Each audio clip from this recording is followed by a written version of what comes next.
Hello doctor, hello everyone. This is a presentation video for the group project, and the topic is Keynesian evolution from classical Keynesianism to the new Keynesianism in the 21st century. And my name is Zheng Yutong. My matrix number is A207308, and my group member is Wang Yan. Her number is A214544. So now I'm going to make the presentation for my topic. For the first slide, I'm going to introduce the Keynesianism side. The Keynesianism first emerged during the Great Depression in the 1930s when classical economics failed to explain the persistence of mass unemployment and prolonged stagnation. Keynesians argued that private markets alone were not sufficient to ensure the full employment and that government intervention is very necessary to boost the demand and restore the economy's growth. His ideas laid the foundation for the modern macroeconomics, and later the new Keynesianism adapted them to fit the modern economies. So in this presentation, we will focus on the evolution of Keynesianism from classical thought during 1930s to 1970s and transformed to the new Keynesianism thought from 1980s to the present. And now is the social background for the classical Keynesians. After World War I, many capitalist economies will suffer from weak demand, slow growth, and low innovations. Private markets alone could not solve the unemployment problem. Keynesians argued that government need to step in by increasing public spending and lowering interest rates. It's because can encourage the investment and create jobs. His ideas directly challenged the laissez-faire because laissez-faire believed that market could fix themselves. Instead, Keynes suggested that active policies were necessary to stabilize the economy. Importantly, his goal was not to replace capitalism, but to make it more stable, fair, and sustainable. This social-economic background set the stage for the rise of classical Keynesians.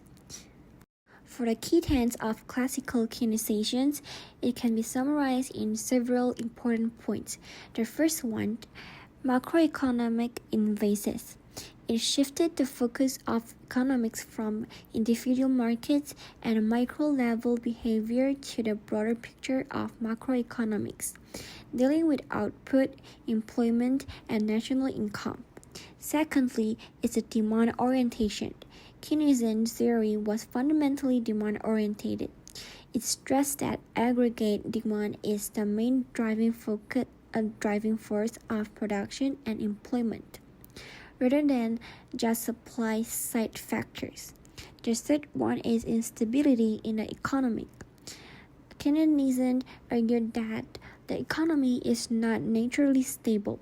Recession can persist for a long time if there is insufficient demand, which means that waiting for markets to self-correct is often not effective. Fourth is wages and price are rigidity.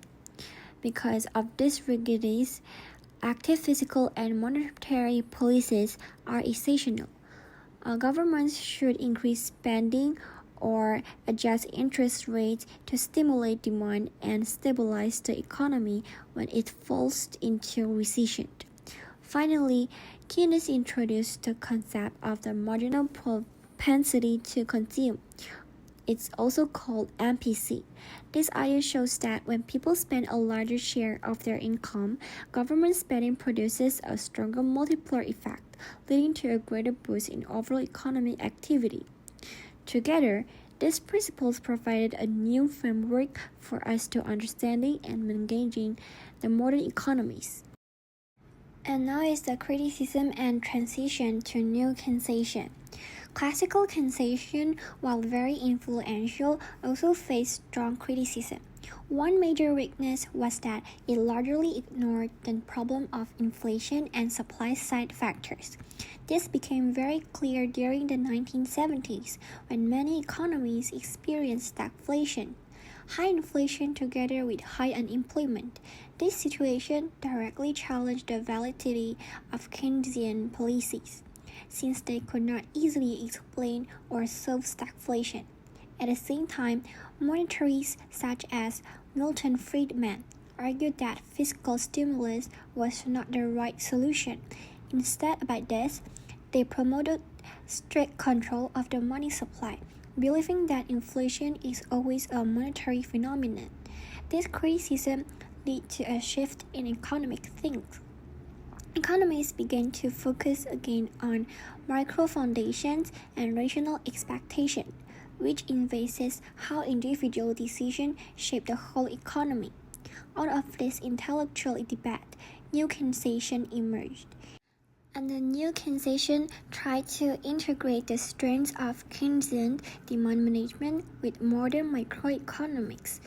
Their goal was to restore credibility to Keynesian ideas by explaining why rigidities, like sticky price and wages, exist within a rational, forward-looking framework. In this way, Keynesian thought was strengthened, allowing it to remain relevant into the modern era. My name is Wang Yan. Let's start by explore Keynesian process tools, the practical ways government try to steer economics. First, expansionary fiscal policy. Government can both spending or cut taxes. More government spending directly created jobs. Taxes cut put money in people's pockets, so they spend more after the 2008 financial crisis. The U.S. used the American Recovery and Reinvestment Act classic Keynesian fiscal action. Then there's monetary policy. Central bank lower interest rates, making borrowing cheaper. Business invite more. Families buy homes or cars. During COVID-19, the U.S. Federal Reserve dropped the rate to near zero, encouraging spending when the economics stalled. Okay, for the next page, impact and legacy. Now let's talk about Keynesian's impact, how his idea reshaped economics back in the 1930s. The Great Depression provided just cut wages, couldn't fix things. Keynesian said government must step into boosting demand. This way revolutionary. His work becomes the foundation of modern macroeconomics. Concepts like the consumption functions and the multiplier effect are now textbook steps. They even influence the global institutions. The IMF and the World Bank were designed with Keynesian idea in mind, focused on stabilization economics and aided recovery. Post WW2 Keynesian series guide reconstructions the Marshall Plan to rebuild Europe. That's Keynesian places in action government spending to revive economics. Okay, and the evolution to new Keynesian economics. Keynesian ideas didn't stay stuck in the 1930s. They evolved. New Keynesian economics blend old principles with new theories. For example, it incorporates rotational expectations, the idea people's beliefs about the future shape how prices work. It also focuses on normally regardless stake prices and wages. Why? Because in reality, prices don't always adjust. Instead, firms might keep price high or workers with wages cut. New Keynesian link this macro-life behavior to big pictures outcomes. But here's the key. This still believes short-term places might matter. Fiscal and monetary tools can stabilize the economics in crisis, while long-term growth needs to structural reforms. It's a balanced adoption of the ideas to mold economic relations. Okay, and the criticism and elimination. Of course, no theory is perfect. Scientific critics first overlines on government spending. If a country spends too much real revenue, it risks huge debate. Imagine a government pouring money into projects but not raising taxes. Eventually, debate flies up, causing new problems. Second, technology. Kansan didn't anticipate how evolution would reshape economics. New teach critics productivity becomes and new investment. Some argue Kansan models underestimate this dynamic focus too much on demand, not supply side shifts. Third, short-term focus. Critical size can regulate long-term stability like climate change or global trade link. Pouring money into quick fixes might ignore bigger future challenges. Finally, resources efficiency.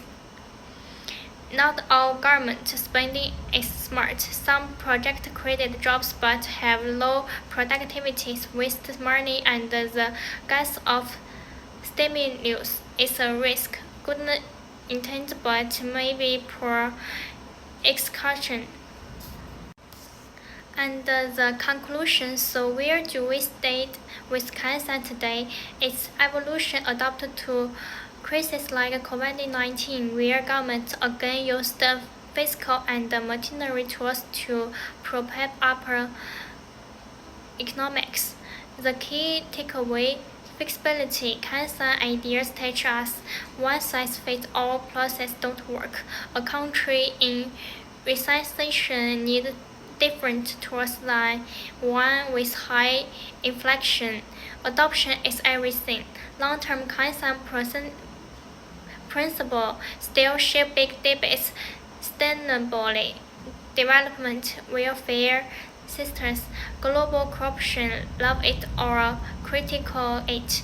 Cancer isn't going away. It's a living framework. Help us navigation economics starts where we search for stable, fair growth.